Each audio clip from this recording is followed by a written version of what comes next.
Tattoo artists of Reddit, who was your worst tattoo virgin? I'll take this one. I had a client who got a Jesus fish with Greek letters on his chest. I put the stencil on. He looks down, says, "Looks good," and we do the tattoo.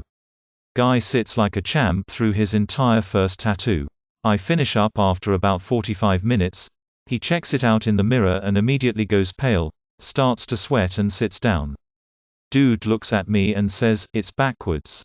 All shook. I look at his tattoo, look at him on the floor, look at the mirror and tell the guy, "I'm gonna take a photo of it for you to see, because you don't know how mirrors work." A couple minutes go by as I'm handing the dude paper towels. The guy stands up all quick and tries to play it off like he was just messing with me, even though for a minute there was a corpse on my studio floor. One shop I worked at, we had a couple come in on the day we did $100 2-inch by 2-inch tattoos. They both were getting these small triceratops outline tattoos behind their ears. Nothing too crazy or detailed, so maybe about 15 minutes each in the chair at most. The guy is losing his mind. He's hyperventilating, laughing, jumping up and down and yelling questions at all of us, visually very nervous. He tells one of our apprentices that this is his first tattoo and keeps asking them how bad it hurts over and over again. The owner went into the back and grabbed an ammonia packet, worried the guy would pass out the second needle touched skin. Turns out it was this couple's first date. He had told her he was impulsive and she tried to call his bluff and suggested they get matching tattoos. To his credit, he got the tattoo and didn't pass out, paid for them both too. It's not the worst, but I love this one. At the expense of my very good client. I generally use this story to help noobs ease into my chair more comfortably. So it was his first and I'm getting my stencil prepped. He was so nervous, he was basically white. Kept asking if he was good. Yeah, he was okay, I guess. Place the stencil on him and ask him to take a look. He looks at his arm and immediately passes out in the chair, lol. He's sliding out of the chair. We get him back up and he comes to. He got over it, eventually, and has his sleeve okay sign. Not a tattoo artist, just heavily tattooed and have a lot of friends who are artists. Allow me to tell you the story of Danny the dummy. Danny at the time of the story was a 21-year-old oilfield worker who had more money than sense. He wanted to get an entire sleeve tattoo done but couldn't decide what he wanted. He would come in for a consult. The artist, my friend, would take everything he said and draw up what he wanted. Then he would come back and completely change his mind. That's not the reason why he's called Danny the dummy though. He's called that because, among other things, he never once could remember the name of the animal he wanted to get. He first asked for a lion, pack, in on a mountain with the moon above them and them roaring into it. My artist friend said, "Oh, you mean like the end of Lion King?" And Danny said yes. The next time he came in he said the animal was wrong, and when he showed the picture it was a wolf pack, so my artist friend drew that. Danny comes back and decides he doesn't want that. He instead wants an eagle in flight. So my artist friend draws that. And if you guessed the animal was wrong, you're keeping up. He in fact wanted an owl in flight. After this, my artist friend was basically done with Danny. He was going to do this last drawing, and if Danny changed his mind again, he was going to fire him as a customer and blacklist him in his shop. Well, he drew an amazing owl in flight and Danny said he loved it. So finally a date was selected and Danny was going to come in and get it. Well, Danny never showed. About half an hour past his appointment time, my artist friend calls him and Danny says, "Oh damn man. I'm sorry. I'm out of the country today. I'm in North Dakota." The artist is based in Arizona. Danny thought that different states were different countries. Never saw or heard from him again, and my friend ended up putting that owl on a coworker of his that loved the drawing. There's a few different ways you can go with worst. Is worst most reactive? Is worst most picky and unreasonable? I've been pretty lucky in the grand scheme of things. My worst most reactive, annoying client was this dude who was very clearly a drug addict. He came in, wanted a simple tribal tattoo on his stomach. I saw sure no problem, but he starts haggling me about the price. At first it was $400, then he said no more than $200. We finally settled on $300 after about 20 minutes of back and forth. I get all set up, we start the tattoo. Within a minute he says he needs to stand up, that's he's in too much pain and needs to walk around. He walks around for about 2 or 3 minutes, then lays back down, Gets tattooed for another couple minutes and then same thing. He does this constantly throughout the entire tattoo. During this time he was constantly scratching his head, twitching all over and complaining loudly. But the worst part wasn't the fact that this 2-hour tattoo turned into almost 4 hours. The worst was that he kept going out for smoke breaks, but kept only taking 2 or 3 puffs, putting the cherry out and then putting the smoke back in his pocket. So all I could smell the entire time was musty cigs. It was beep disgusting. The cigarettes smelled old. If you've ever smelled old cigs you know what I'm talking about. He also kept putting it in the pocket that was right beside my face. Not the worst client, but just an unfortunate event. The apprentice at my shop who had only been tattooing for a little under a year was tattooing this girl's wrist recently, her first tattoo, the word, undefeated. Gets the tattoo, it goes smoothly, she likes it, walks to the lobby, shows her dad, he likes it. Walks back to get bandaged up, gets bandaged, they walk back to the counter as he's explaining aftercare, she blacks out. Falls back, hits her head on a giant painting hanging on the wall, an Ed Hardy original, the painting falls, glass breaks. He runs over, picks her up and is checking the back of her head. Realizes a giant piece of glass had punctured her shoulder, trap. EMT comes, tell her she needs stitches, they end up having to take her to the emergency room where she got 6 stitches. The next week the girl brought him a giant tub of cookies. She wasn't the worst, but it was an incredibly unfortunate experience for the both of them. His first time having someone pass out and her being defeated. Not your usual tattoo virgin story, more of a rant on my behalf, but I've been tattooing for almost 8 years now. The worst experience I have had with a client was a lady whom I work mates and I would call the Hello Kitty lady, 30-something-year-old tattoo virgin.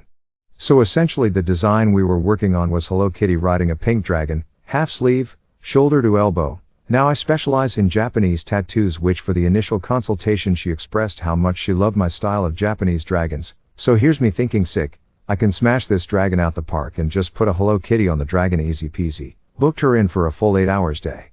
So we begin tattooing, we start talking about how much we both love art and she's heavily praising the tattoos I do in my tattoo style, super friendly, and we're hitting it off.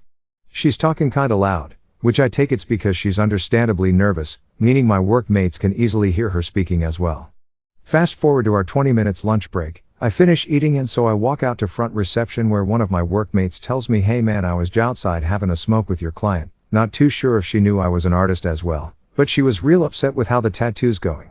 She says it isn't hurting as much, that you're not doing the tattoo properly because her skin's not red, irritated, and she said, Therese, no way I'm paying all that money for a tattoo that isn't done properly. Completely caught me off guard and went against everything we were talking about.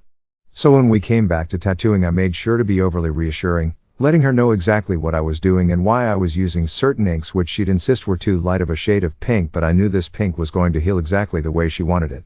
Anyways, we finish up and I get home, check my emails, and there are 2 huge paragraphs on how much of a beep job I've done and that I never did what she asked for. We both clearly agreed to the design beforehand. I do this with every one of my clients where I get them to check the design. I reply reassuring her that the tattoo will heal as planned, that the colors will settle and that it is easily fixable. I put paw prints on Hello Kitty to show it was the underside of her paws and not just 2 little random clouds poking out. But she didn't want them, even though they were in the original design she approved.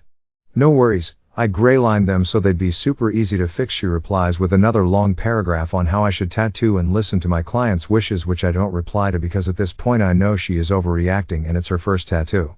2 weeks later she emails saying how much she loves her tattoo, it healed perfectly, the pink was the right shade, and that she wants to book in to finish it up. Man, facepalming. Edit, people are asking if she apologized or if I finished the tattoo. So I didn't end up finishing, I palmed her off to another artist. Basically told her I felt uncomfortable, that I wasn't going to meet her expectations, purposely worded it that way. In reality I wanted nothing to do with her, lol. I was wondering whether I was being a dick for doing so, but I even felt uncomfortable emailing her, so I did the right thing. She also never apologized, didn't even acknowledge her behavior. Since then I take even more precautions before booking in clients. I was still a tattoo apprentice at the time, and I think I had only done about 30 tattoos or so at the time. All my clients so far had been friends, or friends of friends, very low pressure situations. This girl was someone I knew casually from college, and she was getting just a little quarter-sized outline of something on her ankle. A chibi Totoro, actually. It was the most nerve-wracking experience. She okayed the drawing, I'm being generous calling it that. It was literally an outline. I had the stencil, everything is set up. I place it with no issue. She lays down on the bed, and as soon as my foot touches the pedal and my machine starts, she screams. Not a little yelp of surprise, or a little gasp. A full-on scream. I immediately stop the machine, ask her if she's okay.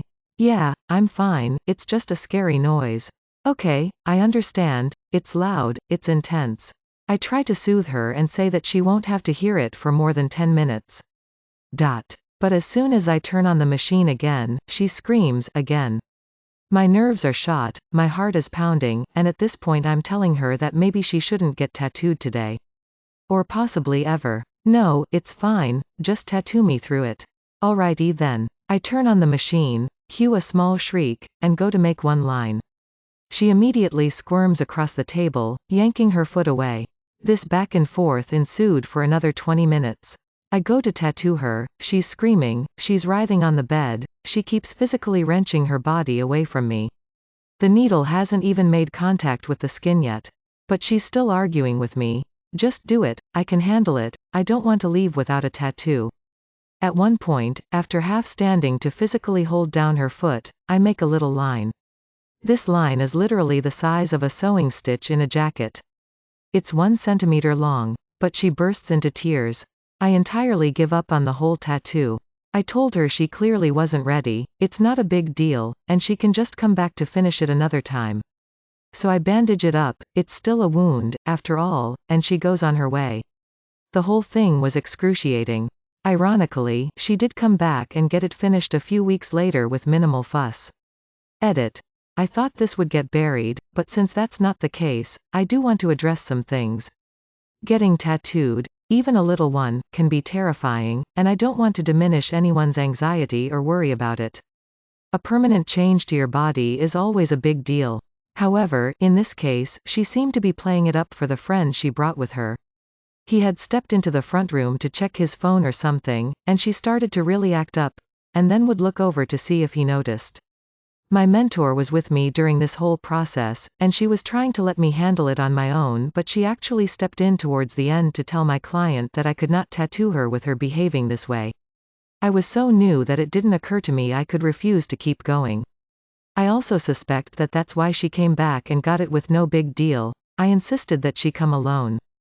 By now, I've done several first tattoos and soothed many clients' nerves. But I've never had a scenario like this happen since, and if it did, I'd gently refuse to tattoo them until they could sit properly. Buckle up. This one might get a bit long. In around 99-2000, I had only been tattooing for about a year or so. I had a lady in her 40s come in for her first tattoo.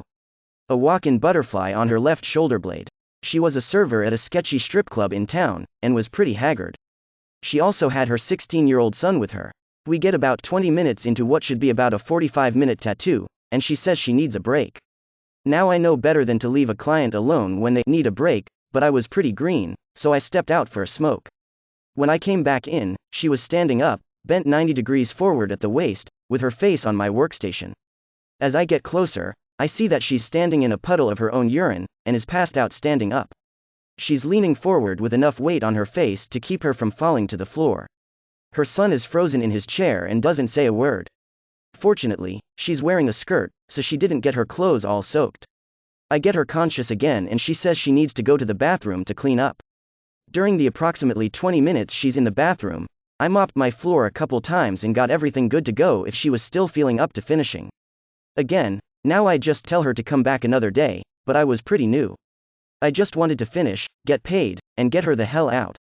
Anyway, after 20 minutes or so, she comes out of the bathroom and says, "Don't worry, I cleaned the bathroom." Beep, what did she do to the bathroom that would require her to clean it? She says she wants to finish the tattoo, so she sits, and I start working again. About 5 minutes in, I notice something on the outside of her knee. I look again and see that it's a little chunk of beep not on the front of the kneecap, but on the side. I'm thinking, how does that even happen? As I look away from the turd, I see her 16-year-old son just noticed it too. He looked at me, and then at the floor for the remainder of the tattoo. I didn't know if I should say anything about the poop, or just finish the tattoo, get her out of there, and proceed to drown myself in a bottle to try and kill the memory. I decide not to say anything, partially to save her kid more embarrassment. Anyway, I wrap it up, get paid, get her out of there, and proceed to the bathroom to see what she did to it. The bathroom had a urinal, and 2 separate stalls. There were circular beep smears over the entire floor, and beep toilet paper in both toilets, like she blew up right inside the door and got down on her knees in a desperate attempt to clean it up. That must have been how she got the turd on the knee. I'm still curious how it ended up on the outside of the knee. I'm still curious if she ever noticed it there, and I'm still amazed that I didn't quit tattooing right then and there. Not an artist, but just got my first tattoo and asked her this question. She had a woman come in with her boyfriend to get her tattoo. The lady screamed after the needle first came down and told her boyfriend that she was going to have to bite him to cope with the pain. Chomped on his arm the whole time while screaming. My artist told me she thinks it was some weird kink thing that she did not consent to participate in. Not an artist, but I'm a receptionist at a pretty popular tattoo shop in my town. I've seen quite a few people who had no business getting tattooed, but by far my favorite was this one guy who wanted to get some script tattooed behind his ear. He had come in before to get priced out, but absolutely refused to make an appointment and drop a deposit. He came back a few days later as a walk-in, so we squeezed him in that day. He was a mess getting done, shaking, sweating and basically crying in the chair. The tattoo itself took maybe 15 minutes. Well, the reason why this dude refused to put a deposit down was because he planned on getting tatted and leaving without paying. As soon as the artist put Sanoderm on his tattoo, he jumped up out of the chair and bolted for the front door. Then promptly passed out as he ran through the lobby LMFAO. He ended up breaking his nose as he hit the ground, and we called the cops. The best part was watching this dude cry like a baby because he was just a few days from getting out of the military and local PD notified his command. Best shift ever. Close second was the newly turned 18-year girl who legitimately wanted a Dick Tramp stamp tattooed on her. Yes, she was sober. No, we didn't tattoo her. Why is this marked NSFW? May your day be filled with joy and happiness. And please remember to subscribe to Upvote for the best quality content every day.